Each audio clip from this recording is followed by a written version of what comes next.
Hey folks, this is John with Ozarks Backroads with you here today. We're in the Ozarks Backroads garage. We've got the Triumph Tiger 800 up on the block today.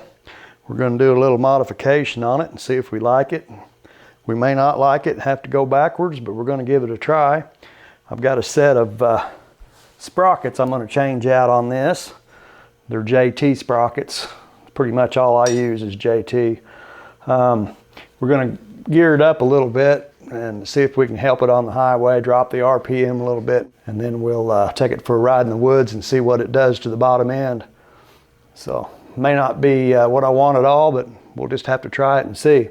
So, we're going to get started with that. Stick around and see how this works out. Well, the first thing we need to do, we got to get our cover off from our front sprocket right here. And on this bike, you have to remove the linkage here on the shifter. Get it out of the way for this to come off, which is pretty simple to do. You just got one bolt right here on this collar. It's got a mark on it that goes with the slot here in the end of this arm. Need to kind of make sure you pay attention there so you can put it back in the same spot right here. But yeah, that just comes off. Then we just got two bolts holds this cover on. Nice and easy.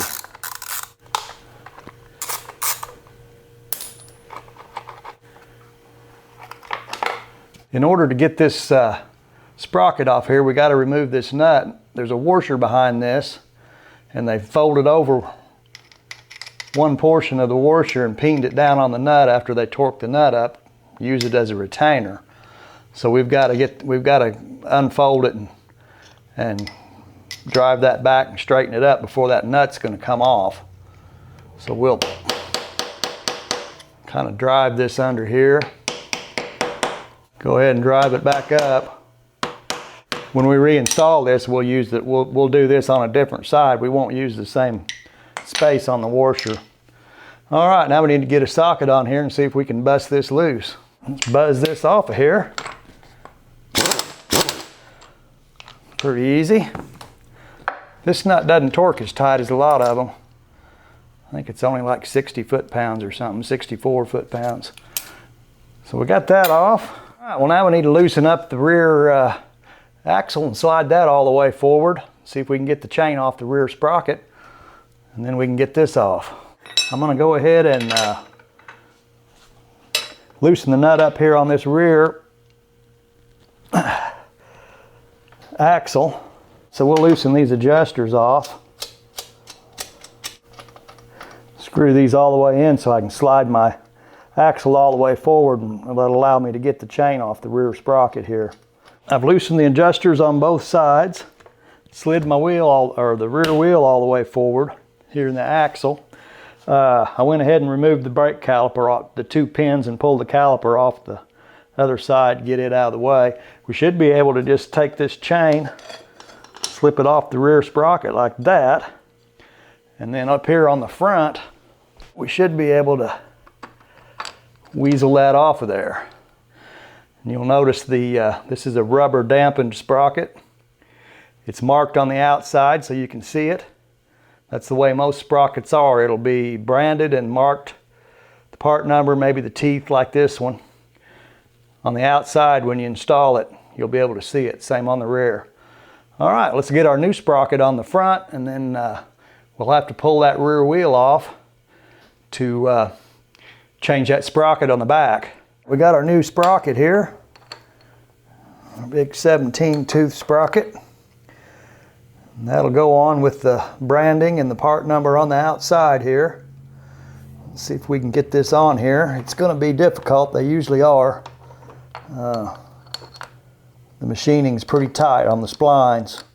Takes a little work sometimes to get them lined up and on. Looks like I finally got it started. I'm just going to take a socket and kind of peck it on there. Peck it all the way down. I hear it hit bottom there. All right, that fit nice and snug. That's the way you want that. And you see we got some spline exposed here that's the way it should be. The next thing to do is get our rear wheel off, and then we'll change the sprocket on the rear wheel And then we'll see if we've got enough adjustment in our chain to make it work. Push our axle through. I've got the bike set where the wheel's just barely on the ground there.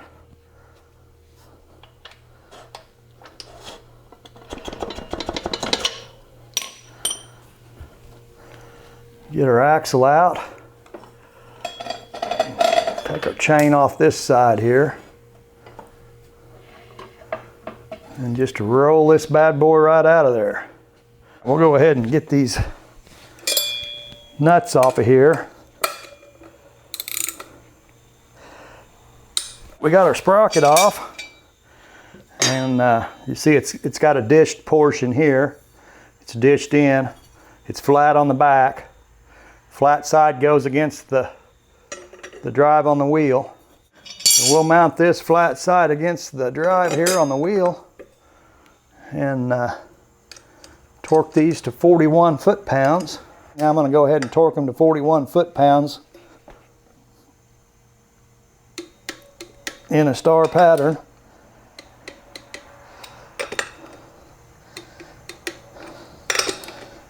We got our new sprocket mounted up on our wheel here and torqued up. And one of the things I wanted to check while I had this off, I noticed at about 40 miles an hour, I get a real bad out of balance feel on the rear tire, like it's jumping up and down off the ground. So I wanted to check it and see if it was laced up true, if the wheel rolls true, and also just check that it was balanced. It had a lot of weights on it right here on both sides, a whole row of them. So I mounted it up on my balancer here, and sure enough, it was way out of balance. These are the weights that I took off the wheel to get it in balance. It's not exactly 100% perfect, but it's really close.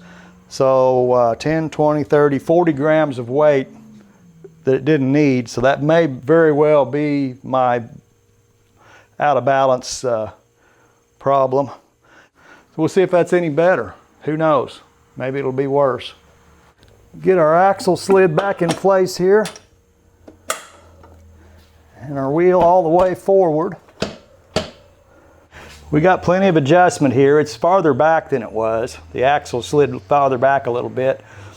We're still in good shape there.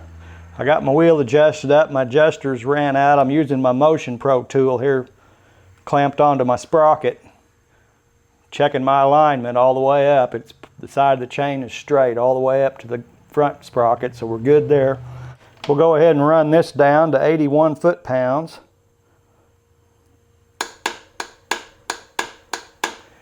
Lock our adjusters down and we'll be good back here. We'll button this up on the back end here, put our caliper back on, our brake caliper on the other side, put the pins back in it, and then we got to tighten up the front nut.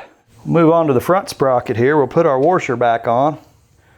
I'm going to turn it where the part that we used earlier, I'm going to turn it down and slip it over the splines. It keys over the splines. Okay. Now our splines are sticking out just a little bit past this washer right here. This nut has a hollowed out portion on the back side of it. And that's to allow the splines to come inside the hollow point portion here, and this portion to pull against the sprocket, against the washer and sprocket.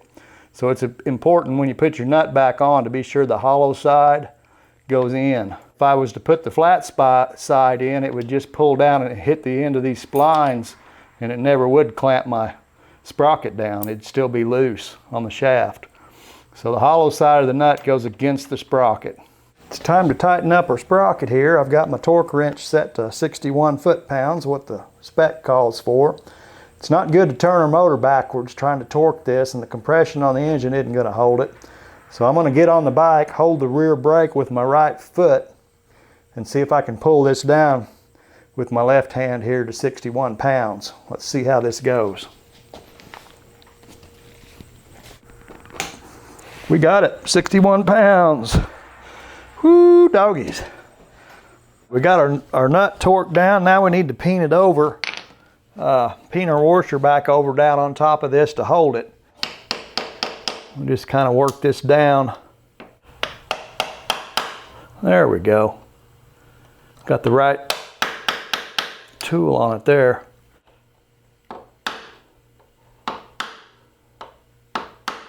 Well, we're going to button this thing back up, put our cover back over our sprocket here, and hook our linkage back up on our shifter. And then I've got a cover off of the chain there I need to put back on. Let's button it up and take it for a ride and see how it does. 60 miles an hour on the